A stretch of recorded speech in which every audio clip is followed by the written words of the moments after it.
your facilitator this evening, working behind the scenes with Kari and drawing out discussion with all of you is Pat Crow.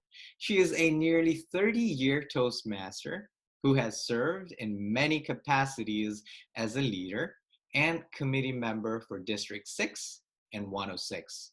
She earned her Distinguished Toastmaster in the 90s, served as district governor in 2007-2008, was the chief ambassador for the rollout of Pathways 4 years ago, and this year is co-director of District 6 officer training with Kari Barlas.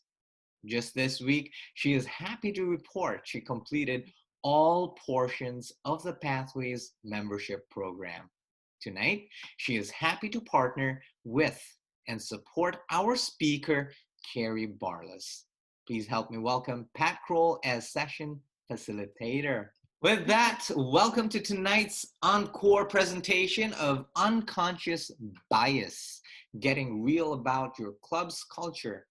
Kari first presented this session at our summer TLI.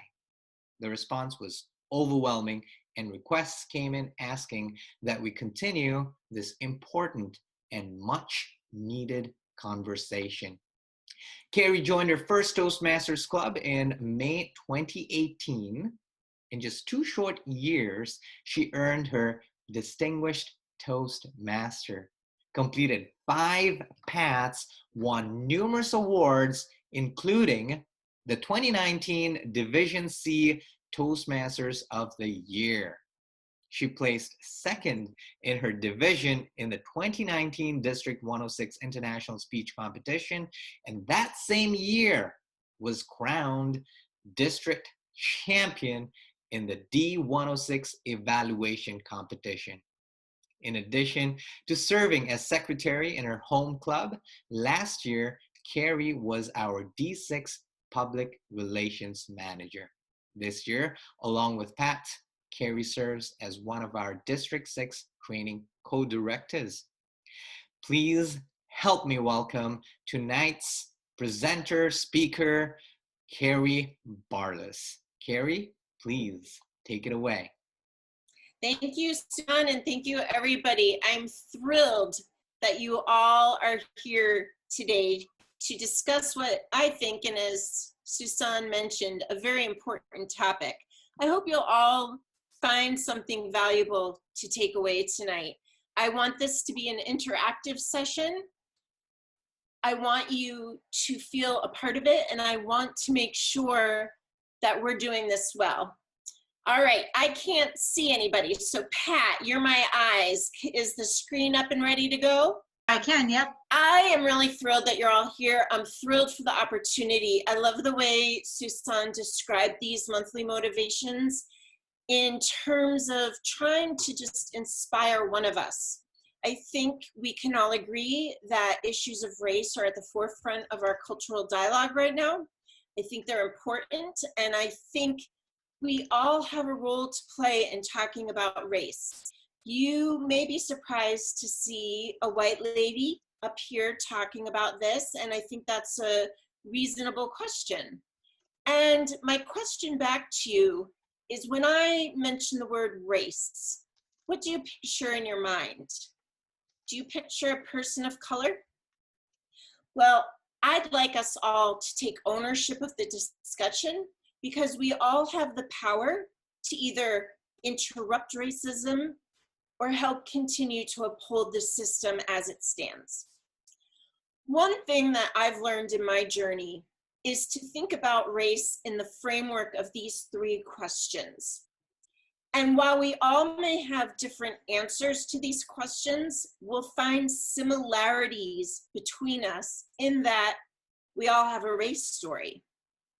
We all have experienced race, interacted with race, have been impacted by race in different ways, even if you are white. At the end of this session, we'll share all the slides, so you don't have to worry about jotting anything down or trying to remember anything per se. But as we begin our discussion, I want you to lean in to any discomfort you may be feeling. I want you to embrace whatever comes up for you, even if it's uncomfortable, because that means we're really starting to hit at some very important areas that I think need to be discussed more. Why did I decide to give this presentation at the telly and again tonight? Back in the summer during our conference, this map came up a lot. It's a map of the metro area and all the D6 Toastmasters clubs in the metro area. And it just left an impression on me, especially when I considered the fact that George Floyd was murdered in the epicenter of District 6's metro area. We all know the effects that that brutal murder had and rippled across the world.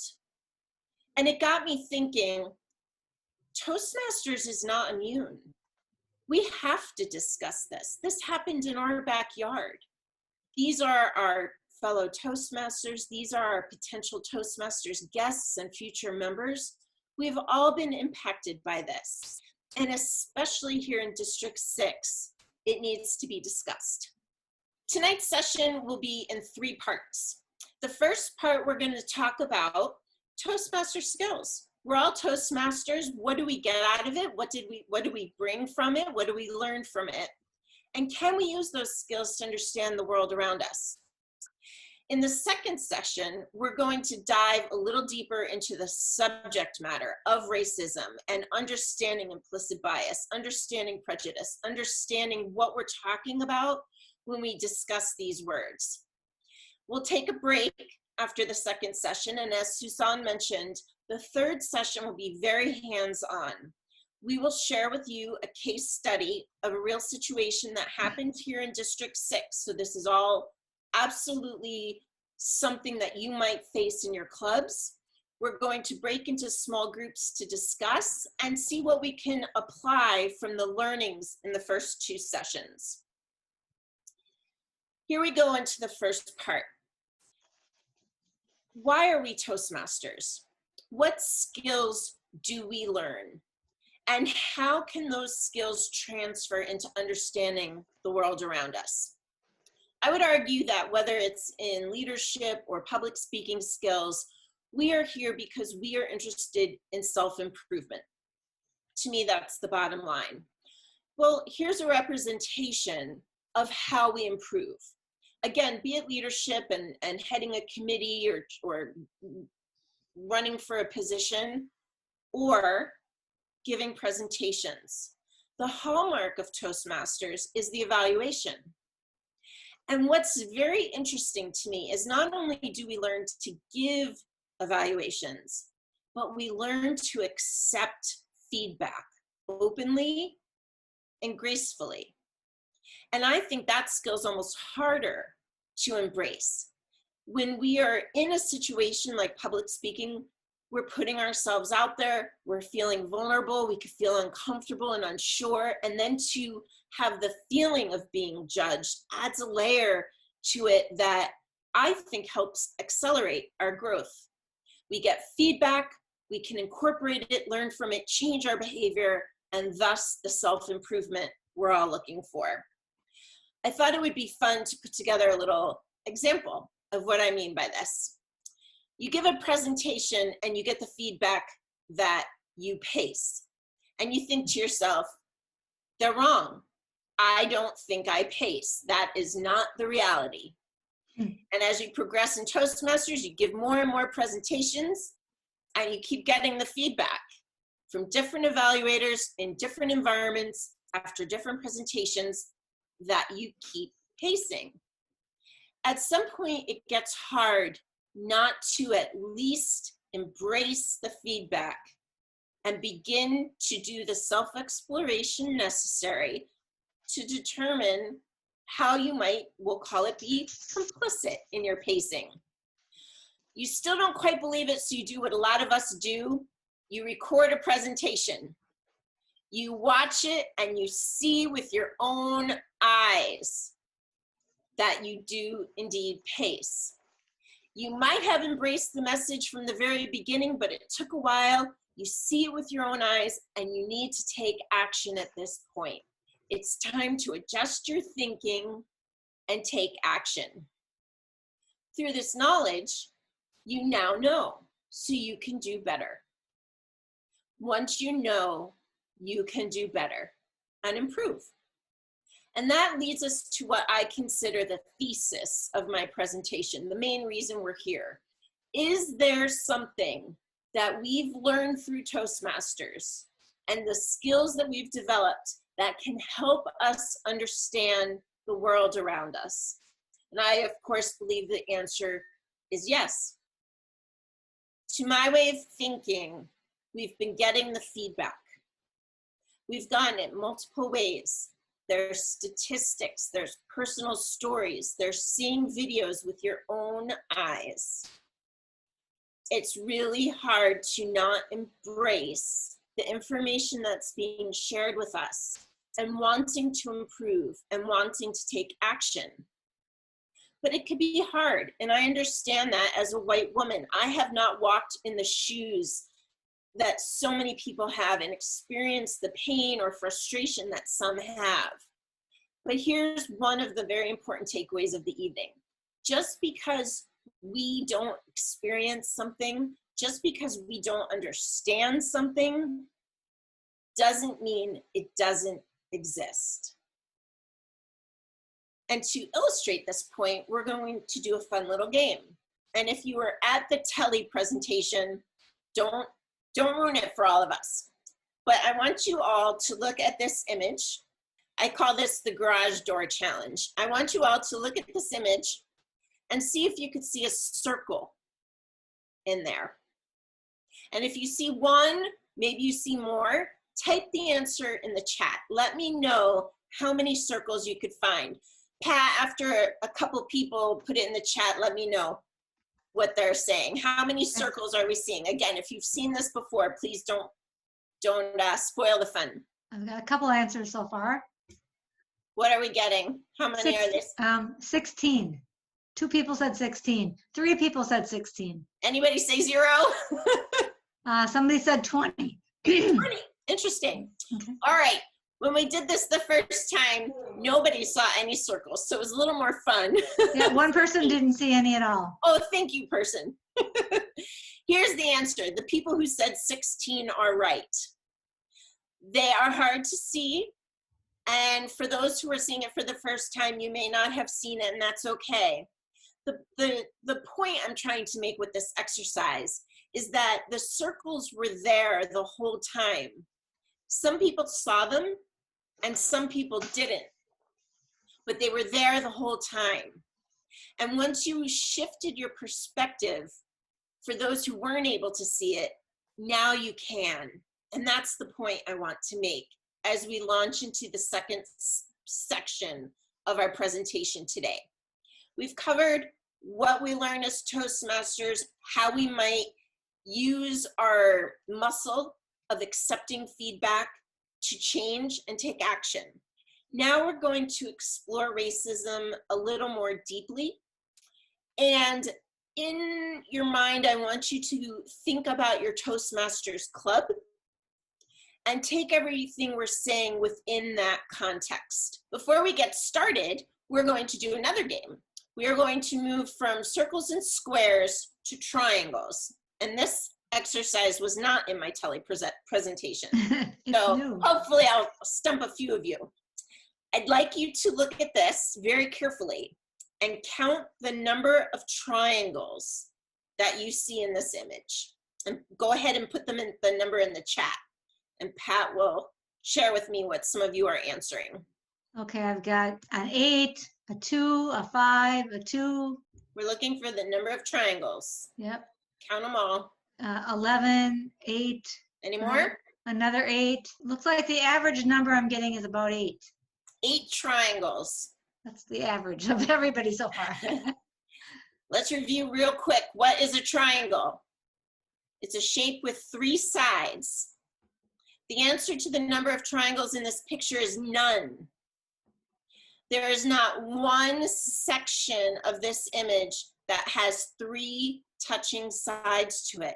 Your mind filled in the blanks and saw triangles where there weren't any. And I think this really helps us describe implicit bias. We are all affected by external factors. We call it socialization. It's your family, your friends, your upbringing, the neighborhood you grew up in, your school, your church, the news you watch, the shows you watch, and even just a suggestion. I suggested to you that you could find triangles, so you went to find them, you went to see them. But you'll notice if you shift your perspective just a little bit, you'll see things that weren't there before. Mm-hmm. And something like implicit bias is so hard because by definition, we don't realize we have it. So how can you work to develop or overcome something that you're not even aware of? And to me, this is the answer. By being open to discussions like this, by being open to the feedback of others, and by being willing to shift your perspective just a little bit. Implicit bias means we're filling in the blanks with information and opinions and facts that aren't really there. And it leads me to wonder, where else might we be filling in the blanks? When we talk about our club culture, when we talk about our clubs, I think most of us would say, our club is great. It's open, it's welcoming, the people are terrific, and that may be true for us, but is it true for everyone? I don't know. When it comes to the topic of race, it's a lifelong journey. There is no way any of us could know everything there is to know.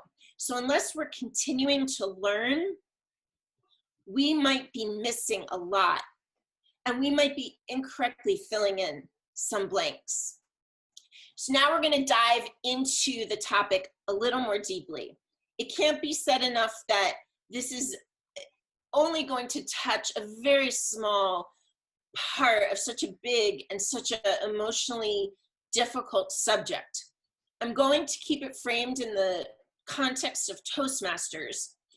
And the things we're going to cover in this next section are going to help us when we read the case study in the 3rd section. Because I want you to take the skills we're going to sharpen now and see how you can use them when you go back to your clubs, okay? Here we go. For a lot of, I'll just say white people, the discussion, the subject, the topic of racism brings up some reactions that are somewhat typical. I'm going to let you read this very word-heavy slide. And while you're reading it, I want you to think to yourself, have you heard any of these before? Have you said any of these before? Has anyone said any of these to you before? And what I'm hoping to do is address these and help us understand what might be wrong with some of these statements from the perspective of feedback that we're going to walk through. When we talk about racism, a lot of people equate the word racism with prejudice, and they're very different, and we're going to talk about the difference between them. I think most of us know what prejudice is you form opinions about people or groups before really getting to know them. You apply one stereotype or one definition to an entire group. And I think most of us can understand that this is wrong. There are 2 main points that I'd like to make about prejudice. One is that in my mind, there's a lot of parallels between prejudice and implicit bias. You're filling in the blanks for people you don't know, for groups you don't know. You're extrapolating and projecting onto an entire group. Okay, so in my mind, they may not be officially interchangeable, but I think we can, in our session today, think about them interchangeably. The next very important point I want to make is that all of us, every single one of us has implicit bias. Every single one of us has prejudice. It's impossible not to, because we're socialized. Just like we talked about with filling in the blanks to see the triangles, we get information from all around us. Even the suggestion that there are triangles to see, and we see them. None of us is above socialization. It's how humans grow and learn. But because of that, we have to continue to grow and learn by educating ourselves so that we are not filling in the blanks incorrectly.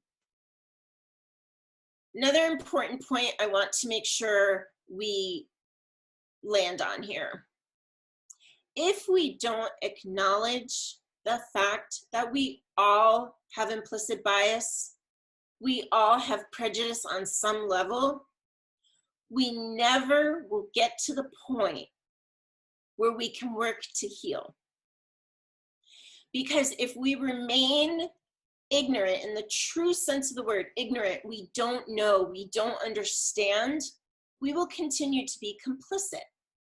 And when situations arise, like the case study we're going to discuss at the end of the session, we won't be able to interrupt something that hurts our fellow friends, neighbors, Toastmasters.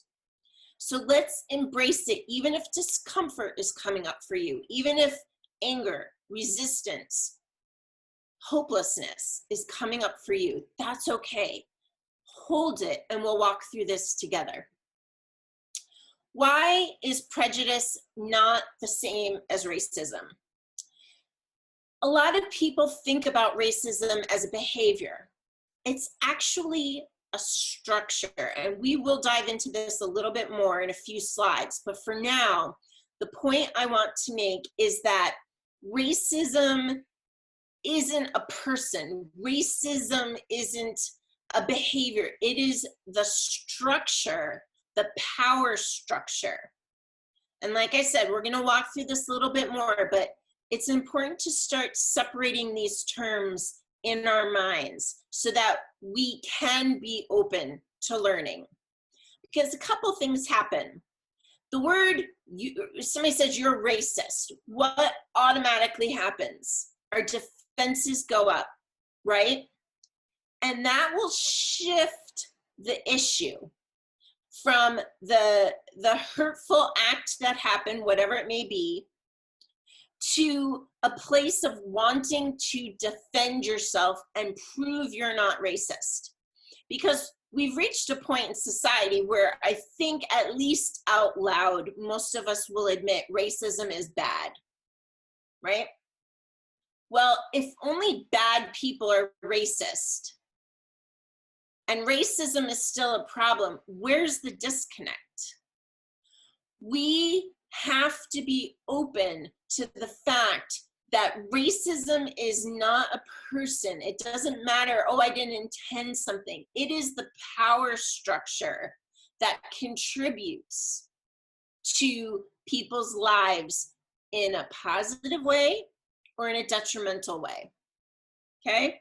Again, good intentions do not cancel out the impact of your behavior. And as we'll see, there could be really good people operating in a racist environment, whether people see it or not, okay? One more point, and I'm going to stress this intent versus impact one more time because it's that important. All of us have encountered, I believe all of us have encountered a situation in our lives where somebody said something that we may not agree with, you know, because we're not racist, they're the ones who said the thing or did the thing. But we remained silent because it was easier to not do or say anything than it was to speak up. And that's the point where we can all take action. That's the point where we either interrupt a racist system or we perpetuate it. So even though we may not be racist, our actions can contribute or interrupt racism. And we're gonna walk through an example. Anybody know who this guy is? Ralph Smedley, the founder of Toastmasters. In 1905, he was about 20 years old, so it makes me feel like I've done nothing with my life. And he decided people needed help with their public speaking. So in 1905, he starts meeting with people, trying to get some groups together. It's working, it's jiving. He's building this idea of his. And in October of 1924, October 22nd, so almost 96 years to the day, the first meeting of what we know as modern day Toastmasters with the structure we still follow today was held. And this was the very first Toastmasters Club. The first meeting was in October. This picture was taken in December, so just a few months later. And from 1924 on, it's the Toastmasters we all know and love today. But in 1970, something happened. Can anybody guess? I'll give you a hint. Her name was Helen Blanchard. In the 70s, women were not embraced in the workforce. There were certain jobs that they were allowed to do, for the most part, secretary, nurse, teacher. Helen worked in a Navy shipyard out in California, and she was the manager of 130 engineers out there. And like most of us, as her career progressed, she wanted to improve her public speaking skills. And there just so happened to be a Toastmasters group at the naval base where she worked. But there was one problem. Women were not allowed to join Toastmasters. They were not allowed. So what's a gal to do? You join disguised as a man. Now, I don't mean she literally tried to disguise herself. The guys she worked with, the guys at the Toastmasters Club at the naval base, knew who she was. They knew she was a woman. And here's the important point. They were great guys. That club welcomed her. That club let her join. But the problem is, the institution still forbid her from joining. Important distinction. Institutional power versus individual power. Nice guys, they let her in. In fact, since only men could join, they held a table topics session to decide what male name she should join under. And the winning name was Homer. So in 1970, the first woman joined Toastmasters officially as Homer Blanchard. The organization essentially was started in 1905, and it remained unchanged in terms of membership until 1970, when Homer joined. It wasn't until 1973 that Toastmasters International, the institution, voted to allow women in. Okay? FYI, as an aside, I've reached out to Toastmasters International to see if there were any prohibitions against people of color joining, and there were none on the books. But again, think about the context. Just because Helen happened to be around a group of nice guys, what about the other women who wanted to join, who weren't around great guys? That's the power of the institution. Now, believe it or not, I know what a lot of you are thinking. You're thinking, ugh, this was in the past. Move on already. Let it go already. Get over it. Just like racism. Black people are free by law. Quit complaining. What's the problem? And I want to address that before we move on. Change doesn't happen easily for anybody. I mean, think about pathways, for goodness sake. How slow some people were to adopt to that. There were things that were happening in the past that still inform our present. And I think we could say that about almost all of history, right? Look at your family history. What grandma and grandpa chose to do affect you today, where they lived, what they fed your parents. History informs our present. And some of these issues with racism and expressed hatred and expressed racism, they're not necessarily in the past. Here are a few examples. Some of you might be familiar with the term redlining. It was a practice from the beginning of the 1900s until I believe it was 1966 when the Fair Housing Act was passed. Essentially, what happened was banks literally drew lines on maps where if the neighborhood was mostly people of color, mostly immigrants, Jewish people, they redlined those neighborhoods. And on this map of Minneapolis is where our neighborhoods were redlined. The red and the yellow were where banks did not invest, the quote, not good areas. And the green and the blue, again, going back to 1900 on, are where the banks invested. The practice was made illegal in the late 60s, but take a look at this map and think about the neighborhoods you're familiar with in the Twin Cities. Kind of see the impact today, I think. I mean, look at how Lake Harriet is all green practically. Notice where the highways go through. There was another method we used to devalue homes. Where's 35? Where did that go through? Where did 94 go through? Okay. So the past informs the present. Here's another thing that I know sickens me, but we need to talk about it. There were things called racial covenants that are still on the books today. They may be illegal to implement, but if you research the deeds to properties, there are covenants that forbid a house being sold to anybody but somebody who is white. These are examples from actual deeds. There is a group called Mapping Prejudice here in the Twin Cities that are actually working to uncover where these covenants, these neighborhoods are. And if you take a moment and just read this, I mean, it gives me the chills to think that this is something we've done. And here's the other thing. I'm born and raised in New Jersey. I'm on my racial journey.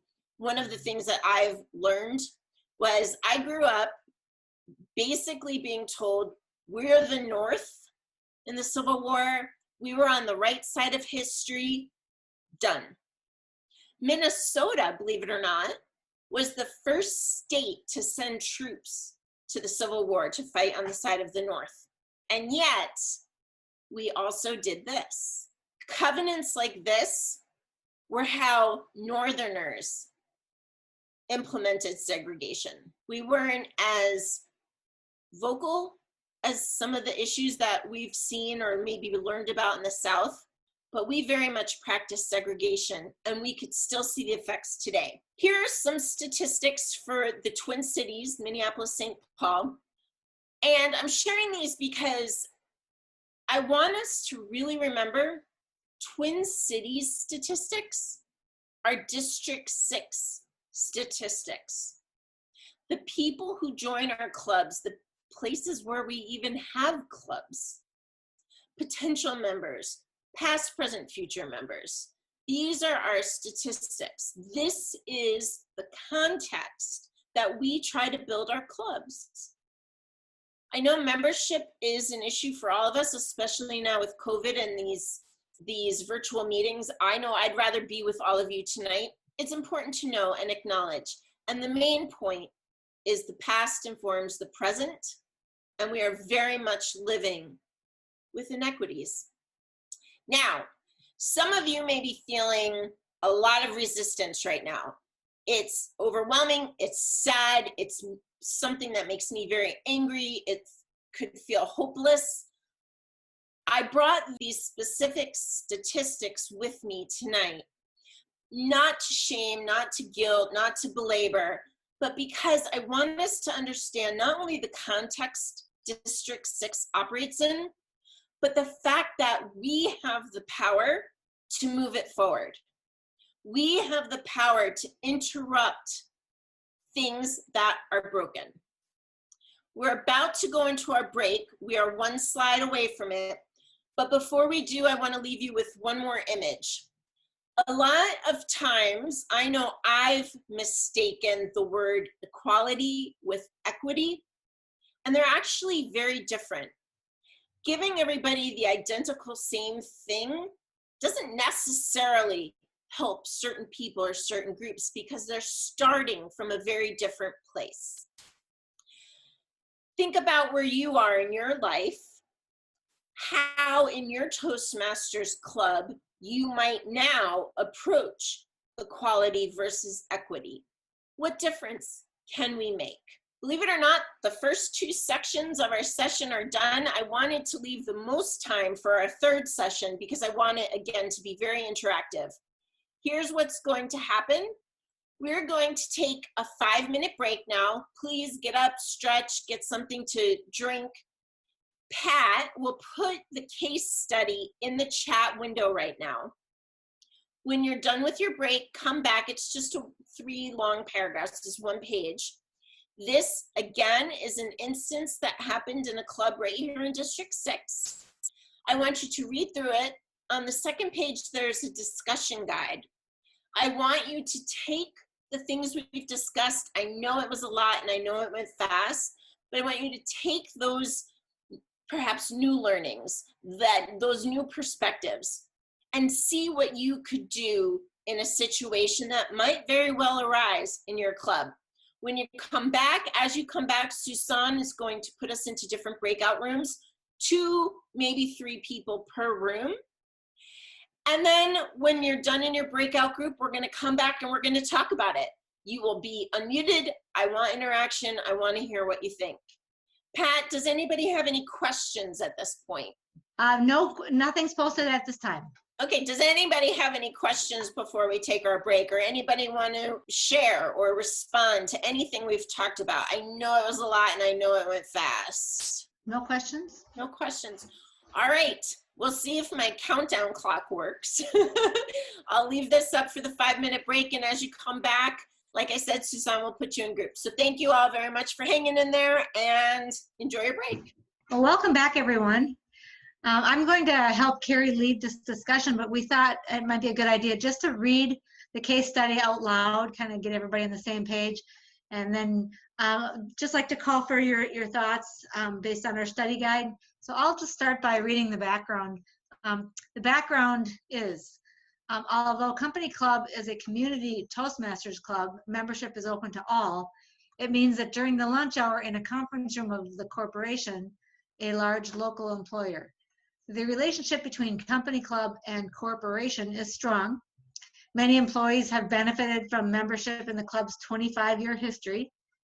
Meetings must start and end on time and are limited to 1 hour to respect work schedules. So the meeting itself that's we're talking about today is 4 guests arrive. 3 were Toastmasters visiting from another club. The 4th, we'll call him guest, was a young brand new employee at corporation. He was invited by a member of the company club who was also an employee at corporation.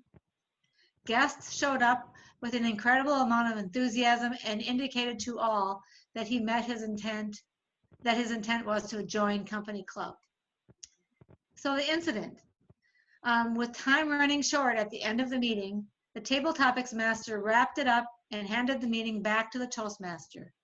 Before the Toastmaster arrived at the lectern, one of the Toastmaster guests spoke up.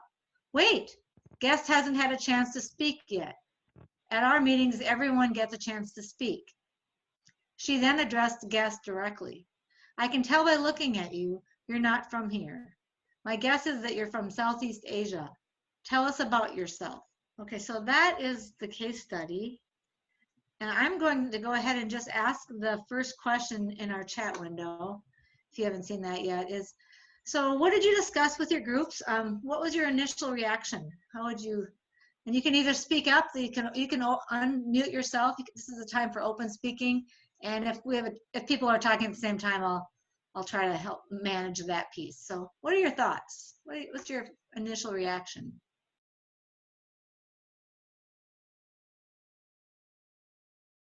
As a world, we're discussing this. There are no answers. I don't have the answers. I appreciate every single person who spoke up tonight, because it's only through this conversation and this dialogue that we can try to find the answers together. I don't have them.